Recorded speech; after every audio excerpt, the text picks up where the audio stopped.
শাখের শ্রুতিগল্পের আসরে আমার শ্রোতা বন্ধুদের আবার একবার স্বাগত জানাচ্ছি।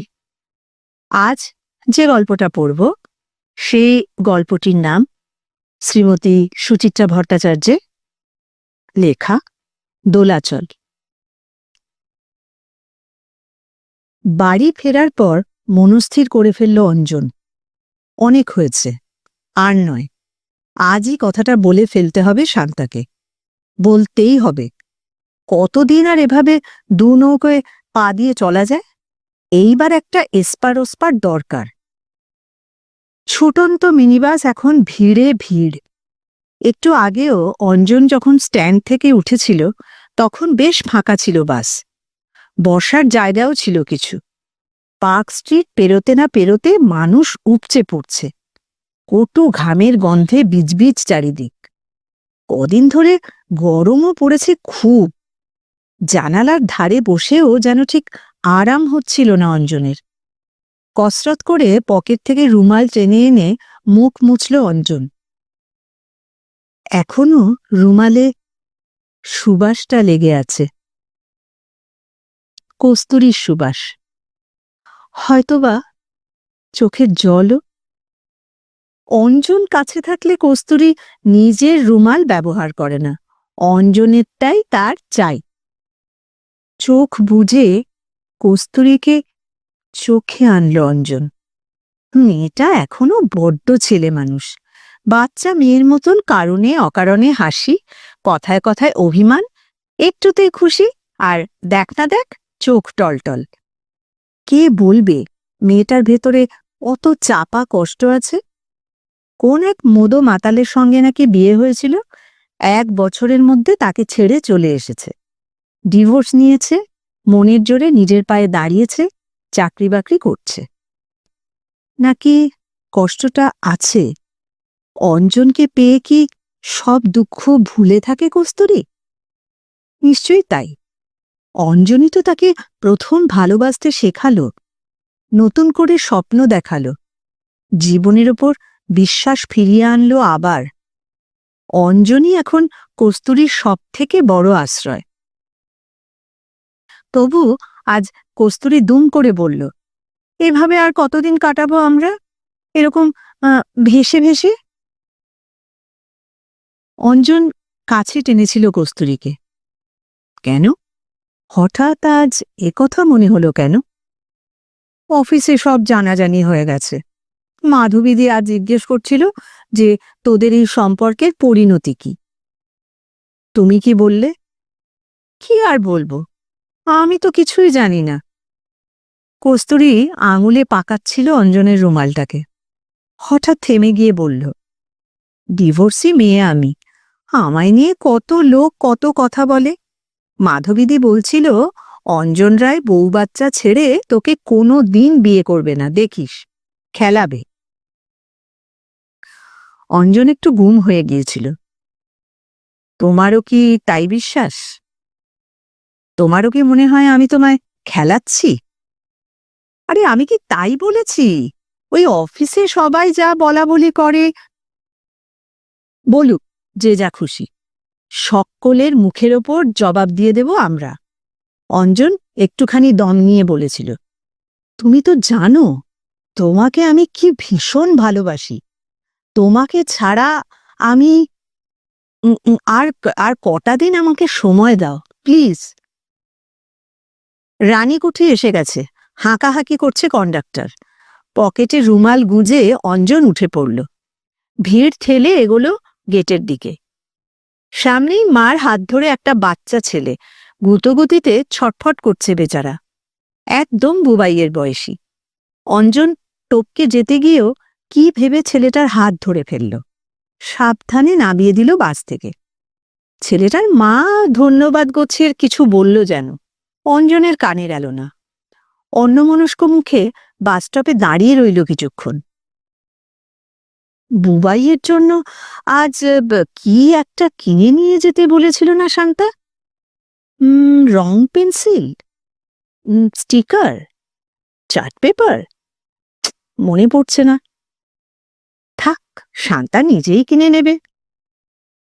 আচ্ছা, শান্তা যদি বুবাইকে না ছাড়ে, যদি জোর করে নিয়ে চলে যায়, তখন তো ছেলের জিনিস তাকেই কিনতে হবে। এখন থেকেই বরং অভ্যেসটা হোক। ভাবতে গিয়ে কোথায় যেন একটা কাঁটা খচখচ করে উঠল অঞ্জনের। 4.5 বছরের বুবাই তার বড় আদরের, শান্তাকে নয় ছেড়ে দিতে পারবে, কিন্তু বুবাই? ওদিকে আবার ছেলে না দিলে শান্তাই বা থাকে কি নিয়ে? সমস্যা সমস্যা। একটা ব্যবস্থা অবশ্য করা যায়। বুবাই নয় কিছুদিন মার কাছে রইল, আর কিছুদিন বাবার। শান্তা কি রাজি হবে? যাকগে যাক, তখনকার কথা তখন ভাবা যাবে। অঞ্জন মন্থর পায়ে হাঁটা শুরু করল। হঠাৎ কোত্থেকে রাজ্যের ক্লান্তি এসে ভর করেছে শরীরে। অফিস ছুটির পর প্রতিদিন কস্তুরী আর সে গিয়ে বসে থাকে গঙ্গার ধারে। নদীর স্নিগ্ধ বাতাস আর কস্তুরীর টাটকা নিঃশ্বাস সঞ্জীবনী হয়ে সপ্রাণ করে দেয় তাকে। আজও তো ছিল, খানিক আগেও। তবু কেন এত শ্রান্তি? তবে কি কস্তুরীর কথা শান্তাকে বলতে হবে বলে মনে মনে টেনশন হচ্ছে অঞ্জনের? বাড়ির দরজায় এসে বেল টিপল অঞ্জন। অন্যদিনের মতন জোরে জোরে নয়, বেশ আস্তে, যেন কোনো অপরিচিত বাড়ির দুয়ারে এসে দাঁড়িয়েছে সে। শান্তা দরজা খুলেছে। এসেছ? দেখো, দিদি তোমার জন্য কতক্ষণ ধরে অপেক্ষা করছে। দিদি মানে অঞ্জনেরই দিদি, কাছেই থাকে বাসজনিতে। অঞ্জনের বিয়ের পর ভাইকে কাছাকাছি রাখবে বলে নিজেই বাড়ি দেখে দিয়েছিল দিদি। আগে রোজই আসতো, বছর 2 হলো ছেলে মেয়ের পড়াশুনোর চাপে উপস্থিতি একটু কমেছে। অঞ্জন ঢুকতেই দিদি বলল, এত দেরি করলি কেন? আরে কাজ ছিল, ওভারটাইম। তাই বল। তা এই যে রোজ রোজ ওভারটাইম করছিস, এক্সট্রা টাকা পয়সাগুলো জমাচ্ছিস তো? যেটুকু পারি জমাই। হ্যাঁ হ্যাঁ হ্যাঁ, জমা। কতদিন আর ভাড়া বাড়িতে থাকবি? এবার একটা ফ্ল্যাট ট্যাট বুক করার চেষ্টা কর। শান্তা রান্নাঘরে ঢুকে গেছে, চায়ের জল বসাচ্ছে বোধহয়। সেখান থেকে চেঁচিয়ে বলল, ওই কথাটাই তোমার ভাইকে ভালো করে বোঝাও তো দিদি। এইটুকুটুকু দুখানা ঘরে থাকি, তাও নিজের নয়, জল নিয়ে নিত্য অশান্তি হচ্ছে। দরকার হলে দেওয়ালে একটা পেরেক পর্যন্ত পোঁতা যায় না। অঞ্জন মনে মনে বলল, অশান্তি তোমার যাবে না শান্তা। ফ্ল্যাট হয়তো কোনোদিনও হবে, কিন্তু সে ফ্ল্যাট তোমার হবে না। মুখে বলল, আমি ভাবি না। কে বলল? কত প্রমোটারের সঙ্গে কথা বলেছি জানো? খুব ভালো। করতে হবে যখন এই বয়সেই করে ফেল। আমাদের তো আর হয়ে উঠল না। তোর নিজস্ব কিছু একটা হলে আমারও ভালো লাগবে। দিদির স্বরে হালকা বিষাদ, দুঃখ বিলাস। নিজের অত বড় শ্বশুরবাড়ি, তবু আপনি কপনি হয়ে ফ্ল্যাটে ঢুকতে পারেনি বলে হাহাকার। অনর্থক কথা বাড়ালো না অঞ্জন। ঘরের কোণে ছোট ছোট রঙিন পিচবোর্ডের টুকরো জোড়া লাগিয়ে ছবি বানাচ্ছে বুবাই। পশু পাখি, মাছ, ফুল, পাতা। ছেলেটা বড় শান্ত, নিজের ছোট্ট জগতে তন্ময় হয়ে থাকে দিনরাত। অঞ্জন এগিয়ে গিয়ে ছেলের কোঁকড়া চুলে আলগা হাত বোলালো। তারপর ছোট্ট একটা নিঃশ্বাস ফেলে চা শেষ করে ঢুকে গেল বাথরুমে। বাথরুমটা বেশ ছোট, মলিন, স্যাঁতস্যাঁতে। এই বাড়িতে ঢোকার সময় বাড়িওয়ালা শাওয়ার লাগিয়ে দেবে বলেছিল, দেয়নি। এই চৌবাচ্চা ব্যাপারটাকে বড় স্থূল আর গেঁয়ো বলে মনে হয় অঞ্জনের। তবু কি আর করা, শান্তার মতন রসকসহীন নারীকে সে যখন এতকাল সহ্য করেছে, তখন এই চৌবাচ্চাকেও না হয় আর কিছুদিন। শান্তার মতন ঘরে বসে বসে ধ্বংস হওয়ার মতন মেয়ে নয় কস্তুরী। দুজনের চাকরি করা সংসারে স্বচ্ছন্দে আধুনিক ফ্ল্যাট বানানো যাবে। মগে করে গায়ে হরাস হরাস জল ঢালল অঞ্জন। কস্তুরীর রুচি আছে, ভারী শৌখিনভাবে সাজাবে ফ্ল্যাটখানাকে। কিন্তু শান্তাকে কথাটা বলা যায় কেমন করে? ঝপ করে বলে দেবে? আকস্মিক শকে বিবর্ণ হয়ে যাবে কি আটপৌরে শান্তা? গায়ে সাবান ডলল অঞ্জন। চেপে চেপে সারাদিনের জমে ওঠা ক্লেদ তুলছে দেহ থেকে। রইয়ে সইয়েও বলা যায়, যাকে কিনা বলে ওই আস্তে আস্তে ভাঙো, এ কথা সে কথার মাঝে অল্প ইশারা ইঙ্গিত দিয়ে তারপর পুটুস করে একসময় তোয়ালেতে গা মুছতে মুছতে আবার একটা ছোট্ট নিঃশ্বাস ফেলল অঞ্জন। বেচারা শান্তা। বাথরুম থেকে বেরিয়ে অঞ্জন দেখল দিদি চলে যাচ্ছে। দরজায় দাঁড়িয়ে তার সঙ্গে শেষ আলাপ সারছে শান্তা। অঞ্জন একটু নিশ্চিন্তই হল। যাক, এবার শান্তাকে একলা পাওয়া যাবে। শোয়ার ঘর থেকে চুলটুল আঁচড়ে সোফায় এসে বসল অঞ্জন। অনেকক্ষণ পর একটা সিগারেট ধরিয়েছে। নীলচে সাদা ধোঁয়া ঘন থেকে পাতলা হয়ে ছড়িয়ে পড়ছে চতুর্দিকে। বুবাই টিভিতে মগ্ন। Cartoon film. চলমান ছবি দেখে কখনো হেসে উঠছে নিজের মনে, কখনো বা চোখ বড় বড়। অঞ্জন ছেলেকে ডাকল। কিরে বুবাই, তুই আজ আমার সঙ্গে একটাও কথা বললি না যে? বারে, তুমি তো পিসির সঙ্গে কথা বলছিলে। এখনো তো কথা বলছিস না।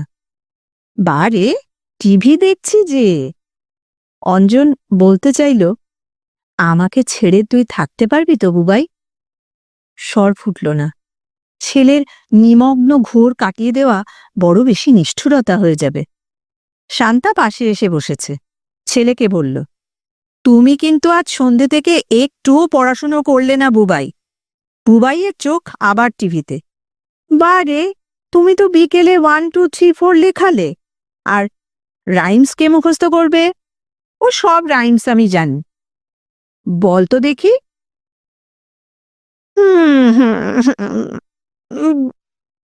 বুবাই শরীর মোচড়াচ্ছে। অঞ্জন ইঙ্গিতময় সুরে বলে উঠল, ও ছেলে নিয়ে তোমারও তো চিন্তা করতে হবে না। বুবাই খুব ইন্টেলিজেন্ট, দেখো ও ঠিক শাইন করবে। ও যত ইন্টেলিজেন্টই হোক, ঘষা মাজা না করলে কিছু হয় না। আরে হয়ে যাবে সব। তোমার তো খালি ওই এক কথা, বুবাইকে সামনের বছর হাই স্কুলে দিতে হবে, সে খেয়াল আছে? দিও। কোন স্কুলে চেষ্টা করা যায় বলো তো? তো তুমি কোন স্কুলে দিতে চাও? আমার তো বাবা সেন্ট পিটার্সই বেশি পছন্দ। ওই স্কুলে ভর্তি করাতে কম করে 1010 টাকার ধাক্কা, তাও যদি ধরে করে চান্স পাওয়া যায়। শান্তা অত টাকা পাবে কোত্থেকে? অ্যালিমানি চাইবে কিছু? আইন মোতাবেক খোরপোশ তো কিছু দিতেই হবে অঞ্জনকে। দিয়েই দেবে না হয়। বুবাইকে বড় করার দায় যে অঞ্জনেরও আছে, এই কথা সে অস্বীকার করেই বা কি করে? এখন কি কথাটা বলে ফেলবে শান্তাকে? বলাই যায়, এখনই বোধহয় প্রকৃষ্ট সময়। অঞ্জন মনে মনে শুরুটা ভেজে নিল। তোমার সঙ্গে একটা কথা ছিল শান্তা। কি কথা? কথাটা একটু সিরিয়াস। তোমাকে একটু ঠান্ডা মাথায় শুনতে হবে। পলকের জন্য ভুরুতে ভাঁজ পড়ল শান্তার। পলকে মিলিয়ে গেল। সহজ স্বরে বলল, সত্যি সত্যি কোথাও ফ্ল্যাট বুক করেছ? না। অফিসের কোনো প্রবলেম? আরে না না। অঞ্জন সামান্য অসহিষ্ণু। এটা একেবারে অন্য কথা। ও তাহলে পরে বলো, আমি আগে বুবাইয়ের খাবারটা গরম করে আনি। উঠে রান্নাঘরের দিকে যেতে গিয়েও থমকালো শান্তা। তুমি রুটি খাবে না ভাত? অঞ্জন হতাশ। চোখ বুজে ফেলল। রুটিই করো।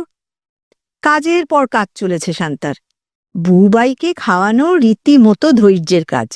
অনেক সাধ্য সাধনা করে নরমে গরমে সেই পাট চোকালো শান্তা। খানাস্টিক রুটি করল। ফ্রিজের হিমায়িত খাবার বার করে গরম করছে।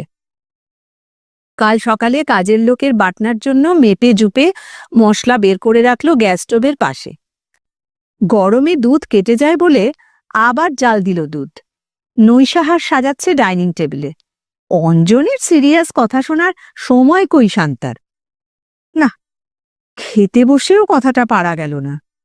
রোজ রোজ বাজার থেকে পটল আনছে বলে উষ্মা প্রকাশ করতে শুরু করলো শান্তা। কৈফিয়ত দেওয়ার ভঙ্গিতে বাজার দরের ফিরিস্তি শোনাতে হলো অঞ্জনকে। ঝুপ করে প্রসঙ্গ পাল্টে শান্তা ইলেকট্রিক বিলে চলে গেল, সেখান থেকে রেশনে।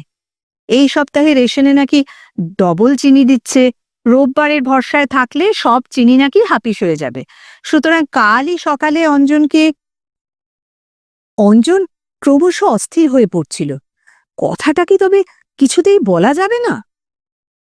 বুবাই ঘুমিয়ে পড়েছে। শোয়ার ঘরে এসে ছেলের পাশে শোয়া হলো অঞ্জন।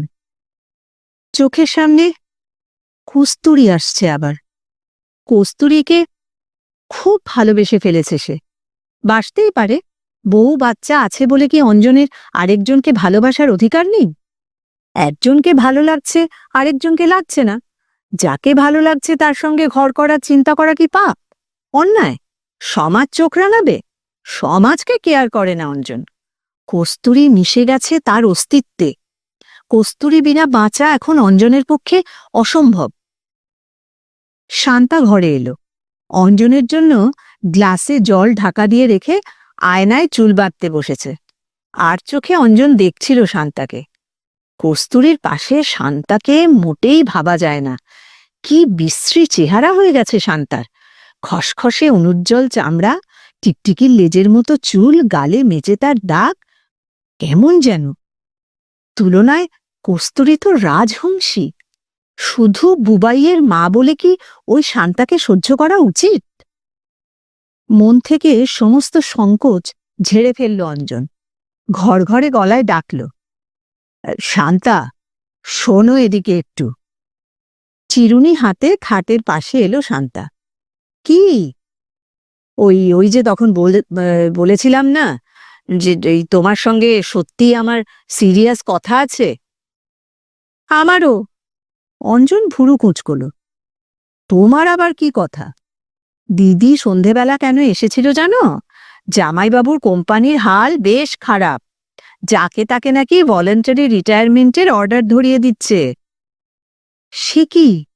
প্রশ্নটা করতে না চেয়েও করে ফেলল অঞ্জন। আমায় তো তখন দিদি কিছু বলল না। আরে বলবে তো বটেই, আজ বলেনি, সবে তখন তুমি খেটে খুঁটে এসেছ। মাত্র নাকি 2-3 লাখ টাকা করে দেবে। কি করে ওদের চলবে বলো তো? টাকা তো পাবে, একটা ব্যবসা ট্যাবসা শুরু করতে পারে। তো তুমি কি কথা বলবে বলছিলে? বলছি, বিছানায় এসো। কথাটায় কি অন্য কোনো আহ্বান আছে বলে ধরে নিল শান্তা? লক্ষ্মী মেয়ের মতো চুপচাপ চলে এসেছে। বুবাইকে একপাশে ঠেলে দিয়ে মাঝখানে শুয়ে পড়ল। অঞ্জন একটু অন্যদিকে মুখ ঘুরিয়ে নিল। তোমাকে কথাটা কিভাবে বলি ঠিক বুঝতে পারছি না। আমি আমি কি তুমি? শান্তা একটু ঘুরল। মানে ধরো আমি যদি মানে অন্য কাউকে মানে ভালোবাসি, মানে মানে মানে মানে কথাটা চোখ বুজে বলে ফেলতে গিয়ে হঠাৎ কে জানে কেন তোতলা হয়ে গেল অঞ্জন। কেন হলো? শান্তা মুহূর্তের জন্য স্থির। মুহূর্তে হেসে উঠেছে।